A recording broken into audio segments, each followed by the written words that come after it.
अरे हमारे पास तो लिखित रूप में कुछ लोगों ने लिख कर भेज दिया था, आपकी ये बात हमको अच्छी नहीं लगी, आप हमारे गुरु हैं, अब हमारे घर कोई शुभ मंगल अवसर हो, ब्याह शादी हो, बालक हुआ हो, तो हम कहाँ जाएं आशीर्वाद लेने? आपने तो यहाँ से कह दिया भाई हमारे पास मत आओ। अच्छा गुस्से में भरकर लिख कर भेजा, हम कहाँ जाएं? कहीं भी जाओ और हम अपनी बात पर हैं और रहेंगे, हमारे पास मत आओ। हमको ये बात ही नहीं करनी है, ये हमारा काम ही नहीं है।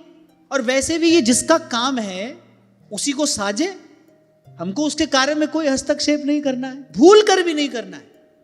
आज तक यदि कभी किया तो वो हमारी भूल थी और मैं उसको यहां से स्वीकार करता हूं। आज तक यदि मेरे द्वारा कोई ऐसी चेष्टा हुई, मेरे द्वारा ऐसा शब्द कहा गया तो वो मेरी भूल थी, मैं उसको यहां से स्वीकार करता हूं। पर अब संत सत्संग की कृपा से अपनी भूल जब समझ में आ जाए तो उसको दोहराना तो बिल्कुल भी नहीं चाहिए। हमको कोई बात नहीं करनी है ऐसी, ये विधाता का कार्य है, वो देखेंगे। हमारा कार्य तो यही है, आपको बार बार, आप 1000 बार हमारे पास आओ, हम 1001 बार आपको यही कहेंगे, भाई इस असार संसार को छोड़कर ताते भैया मेरी सौ कृष्ण गुण संचू। हम तो आपको अपने आचार्यों की यही वाणी सुनाएंगे, मानुष को तन पाए भजो ब्रजनाथ को। हम तो आपको यही कहेंगे, हरिपद भज न विलंब कर, दूधो नहाओ पूतो फलो। अरे सब व्यर्थ की बातें हैं। रत्ती घटे न तिल बढ़े जो लिख दी करतार।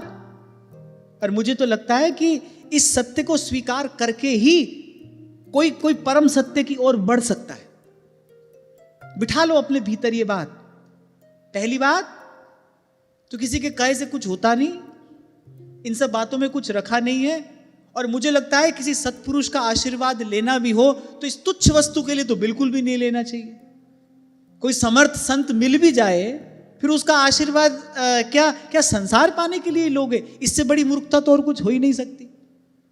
जो आपको भगवान दे सकता है, जो ऐसा चमत्कार करके दिखा सकता है, उससे वही तुच्छ वस्तु मांगोगे।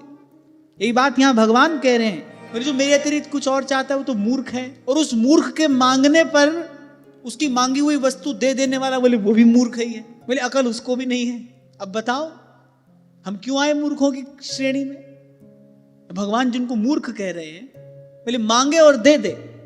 हम तो बार बार एक ही बात कहेंगे, राम सिमर यही तेरो काज है। ना हमको दूसरी बात सुननी है और ना दूसरी बात करनी है।